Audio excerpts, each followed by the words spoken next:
So chase race number 7 is over at Martinsville Speedway today. An exciting one it was, and the championship lead changes hands. Jimmie Johnson barely ahead of Brad Keselowski, but for starting back in 32nd place today and to finish in 6th, I would imagine Keselowski's got a big smile right now, Doc.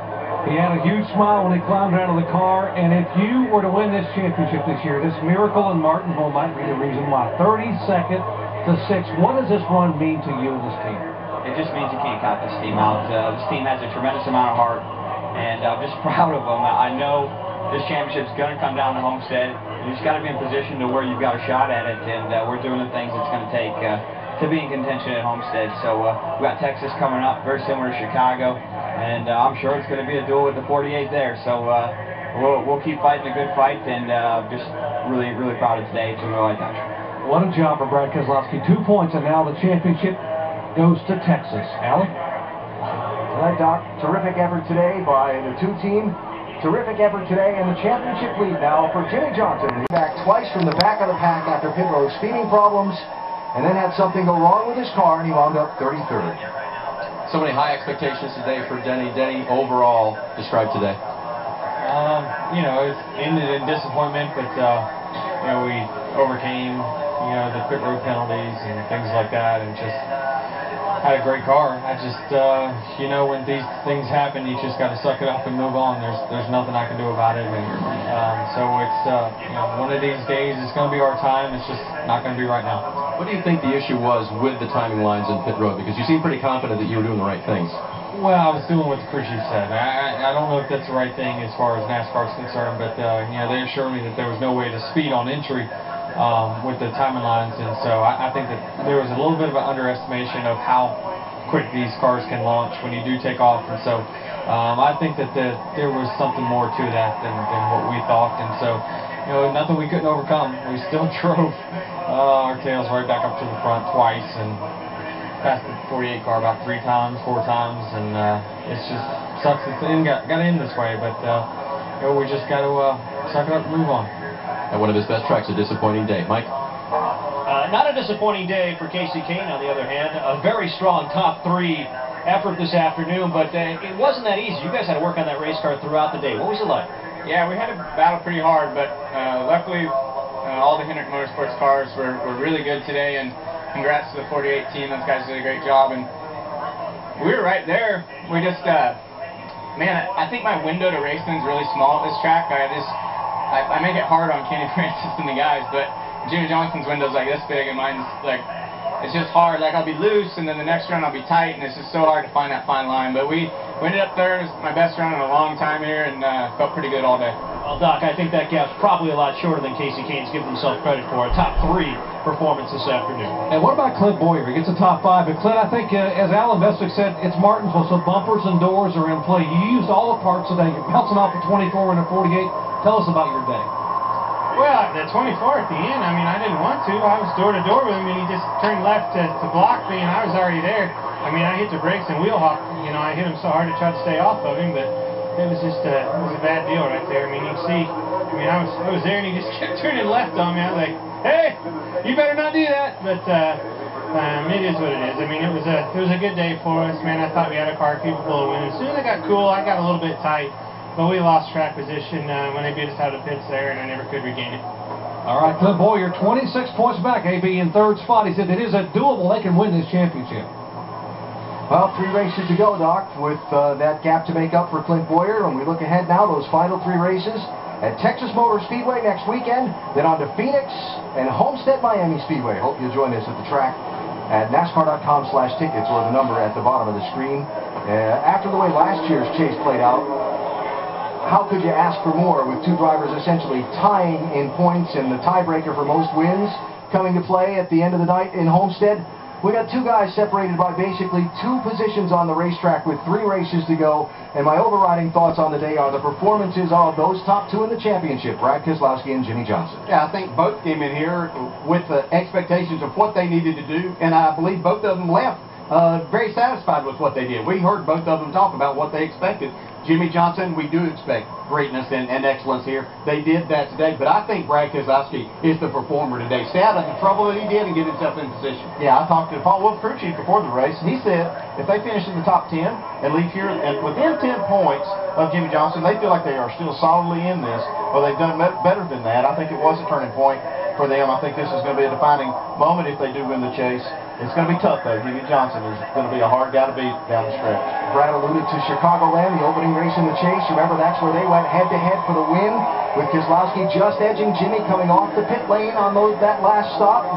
Sets up for some great drama for these final 3 races as Jimmie celebrates in victory lane today, and Brad Keselowski winds up with a 6th place finish. Kyle Busch was the runner-up today. Let's go to Mike Massaro. And a hard-fought effort by Kyle Busch comes up just about a car length short. Gave everything you had. Take me through that final lap. Just, he was really, really slow in 1 and 2.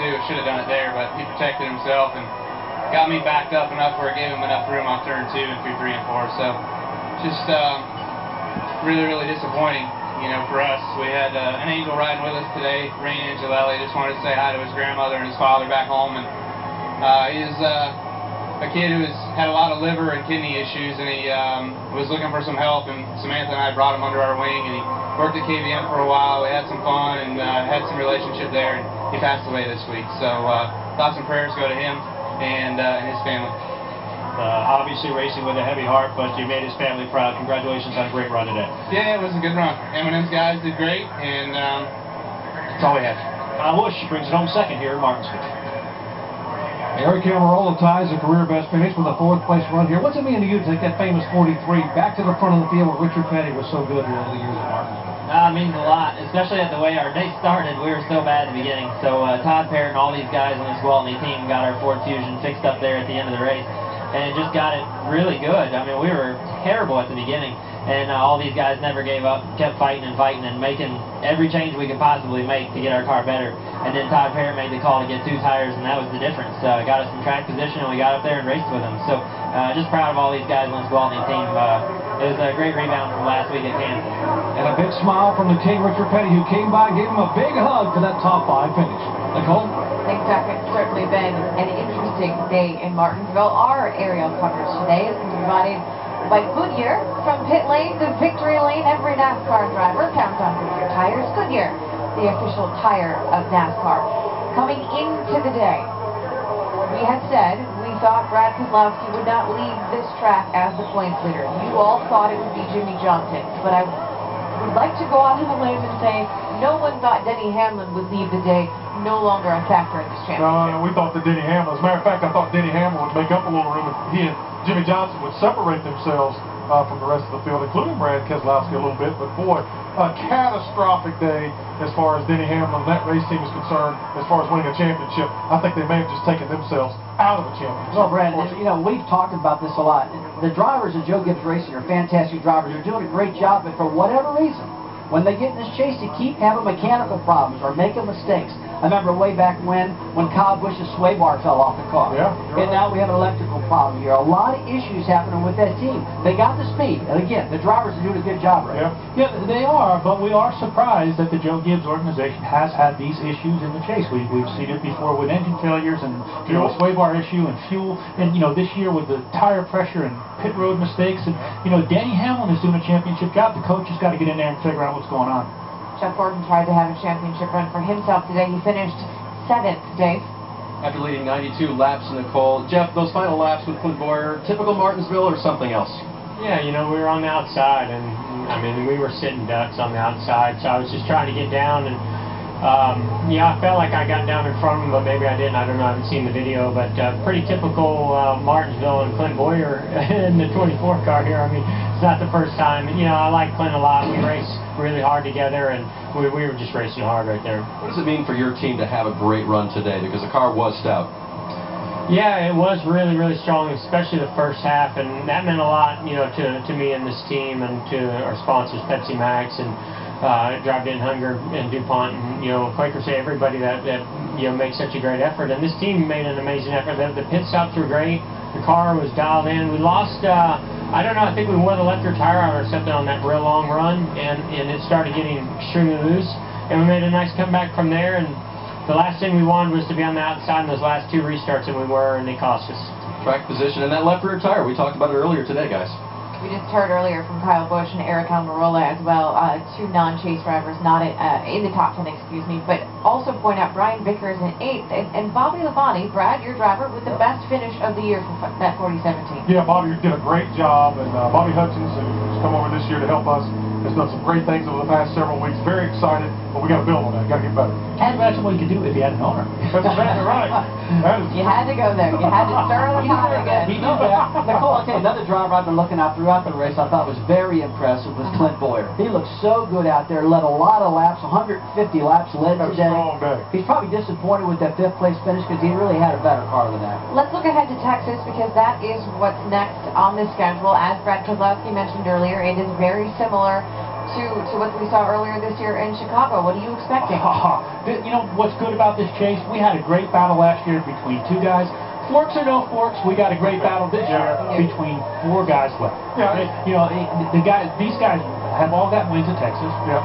Maybe not Clint. Well, you're looking at now mile-and-a-half programs. You're looking at the best of the best in the Henry cars. You're going to have to beat that guy when we go to Texas.